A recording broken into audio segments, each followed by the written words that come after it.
خرمن باطل کو جلا دے اپنی شعلہ آواز سے۔ حامدا ومصلیا اما بعد فاعوذ باللہ من الشیطان الرجیم بسم اللہ الرحمن الرحیم کلوا واشربوا ولا تسرفوا انہ لا يحب المسرفین صدق اللہ العظیم۔ حضرات حکم مستحکم، محترم اساتذہ کرام اور سامعین باتمکین، کوئی مزدور ہو یا صنعت کار، کسان ہو یا زمیندار، افسر ہو یا اہلکار، جسے دیکھو زندگی کی ہمہ ہمی اور ہوش ربا گرانی کے ہاتھوں تنگ بلکہ آمادہ جنگ نظر آتا ہے، لیکن جب ذاتی معاملات کو نپٹاتا ہے اور غمی خوشی کے لمحات میں گھریلو تقریبات کا اہتمام کرتا ہے تو سب کچھ بھول کر نمود و نمائش، تصنع و تکلف اور بیجا زیبائش کا مظاہرہ کرتا ہے، جس سے کم حیثیت لوگ بھی تقلید پر مرتے یا حسد و بغض سے جلتے ہیں، جو کسی بھی لحاظ سے مسلمانوں کے شایان شان نہیں۔ اس کے علاوہ جب آدمی جوش کے بعد ہوش کے ناخن لیتا ہے تو پتہ چلتا ہے کہ اب پانی سر سے گزر چکا ہے، فضول خرچی اور اسراف سے، قرضوں، احباب کی ندامت اور آئندہ زندگی کی کئی الجھنوں میں گرفتار ہو جاتا ہے، جس سے افراد تو کیا قومیں اور حکومتیں تک ذلت کا شکار ہو جاتی ہے۔ چنانچہ دنیا کے بیشتر ممالک میں مہنگائی کا رونا رویا جاتا ہے، قلت اشیاء کا ڈھنڈورا پیٹا جاتا ہے، بھوک و افلاس کے خاتمے کا نعرہ لگایا جاتا ہے، جس کے انسداد کے لیے بہت سے طریقۂ معیشت رائج ہوتے ہیں، بہت سے مذاہب اقتصادی نظام کے فارمولے پیش کرتے ہیں،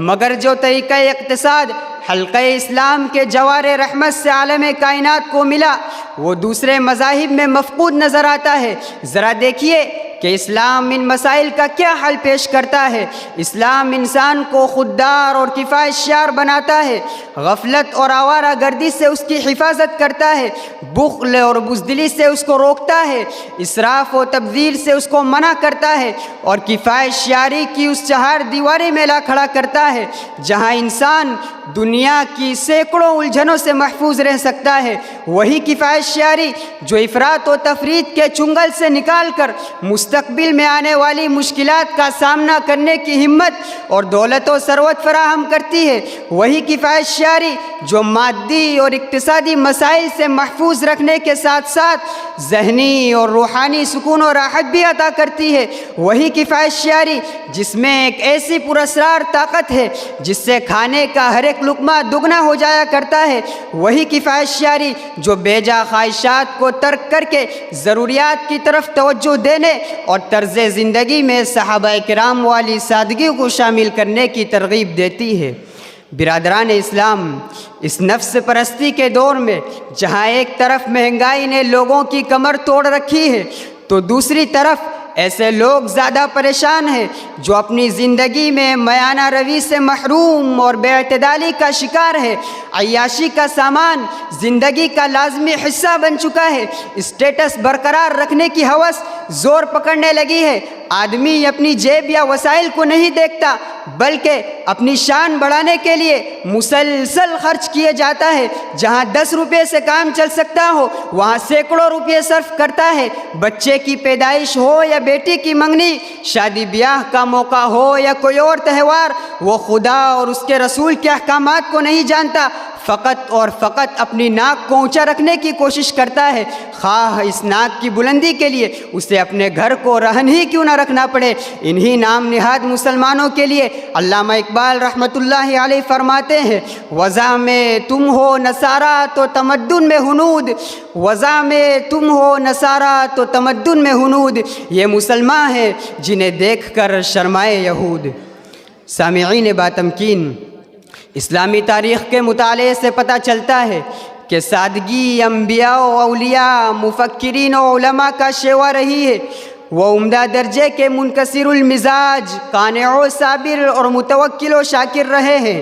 نہ فضول خرچی کی اور نہ ہی تکبر و لالچ نے ان کو راہ حق سے برگشتہ کیا، نیز وقت کے حکمراں بھی ہے تو کپڑوں پر پیوند لگے ہیں، کبھی کوئی مراعات طلب نہیں کی، بلکہ قرآن پاک کی کتابت کر کے، ٹوپیاں سی کر یا تجارت کر کے، حتیٰ کہ بعض اوقات مزدوری کر کے اپنا گزران کیا۔ حضرات، ہر قوم اپنی تاریخ کو اپنے اکابر کے واقعات اور روایات سے زندہ رکھتی ہے، پھر ہم کیوں حضرت ابو بکر رضی اللہ عنہ کی زندگی پر نگاہ نہیں دوڑاتے، جو خلیفہ وقت ہونے کے باوجود بکریوں کا دودھ دوہتے ہوئے نظر آتے ہیں؟ ہم کیوں حضرت عمر رضی اللہ عنہ کی زندگی کا مطالعہ نہیں کرتے، جو 22 لاکھ مربع میل کے حکمراں ہونے کے باوجود ایک غیر ملکی سفیر کو درخت کے نیچے آرام فرماتے ہوئے نظر آتے ہیں؟ ہم کیوں حضرت عثمان رضی اللہ عنہ کی زندگی پر نگاہ نہیں ڈالتے، جو عمارت کے باوجود سادہ زندگی بسر کرتے ہوئے نظر آتے ہیں؟ ہم کیوں حضرت علی رضی اللہ عنہ کی زندگی کا جائزہ نہیں لیتے،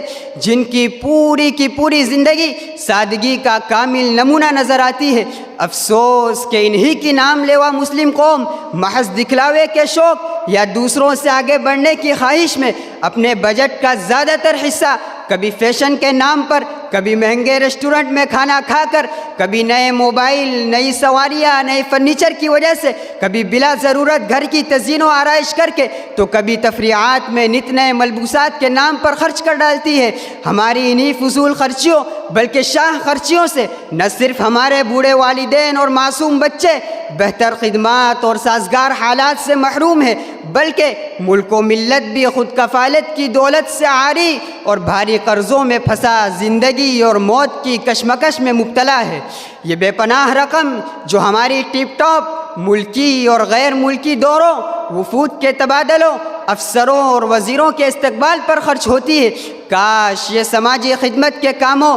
ہسپتالوں، اسکولوں، کالجوں، گمشدہ بچوں کے مراکز، غریبوں، یتیموں اور بیواؤں کے مسائل حل کرنے میں صرف ہوتی تو وطن عزیز کے کچھ دکھوں کا مداوع ہوتا۔ مگر اب مسلمانوں کا حال کچھ یوں ہے کہ ایک طرف تو اسلام سے محبت کا دم بھرتے ہیں اور دوسری طرف غیر اسلامی اطوار کو اپنا کر غیلوں میں رسوا ہوتے ہیں۔ آج اس بات کی کوشش کرنے کی اشد ضرورت ہے کہ ہمارا ہر عمل اسلام کا سچا ترجمان ہو، ہمارا رہن سہن اسلام کا آئینہ دار ہو، ہمارے افکار و گفتار اسلام کے پرچار ہو، ہمارے معاملات و معاشرت میں اسلام کی تصویر ہو، ہماری تہذیب و تمدن میں اسلام کی آمیزش ہو، ہمارا ہر چلن، ہر قدم رسول اللہ صلی اللہ علیہ وسلم کی سنت پر ہو، اس لیے کہ تاریخ شاہد ہے جن قوموں نے اسلامی تہذیب کو ٹھکرایا اور اعتدال کا دامن چھوڑ دیا، ترقی اور خوشحالی، عزت و ناموری نے ان سے منہ موڑ لیا۔ اسلامی تاریخ کا مطالعہ کیجئے، جب تک مسلمان کفایت شیاری پر پابند رہے اور غیر مسلموں کی تقلید سے بچتے رہے، ان کی شان و شوکت کا پرچم وقت کی بلندیوں پر لہراتا رہا، مگر جو ہی ہم نے کفایت شیاری کو چھوڑ کر نمود و نمائش کو اپنایا تو تنزلی اور ذلت و پسپائی کا ایک بحر زخار بہہ پڑا۔ سلطنت عباسیہ ہو یا امویہ، سلطنت اندلس ہو یا حکومت ہند، جب غلامان رسول صلی اللہ علیہ وسلم خود غیروں کے غلام بن گئے، ان کی ظاہر پرستی ان سے بھی بڑھ گئی تو تاریخ نے انہیں مٹا کر رکھ دیا۔ اب ہمیں چاہیے کہ ہم عوامی فلاح و خدمت کے جذبے کے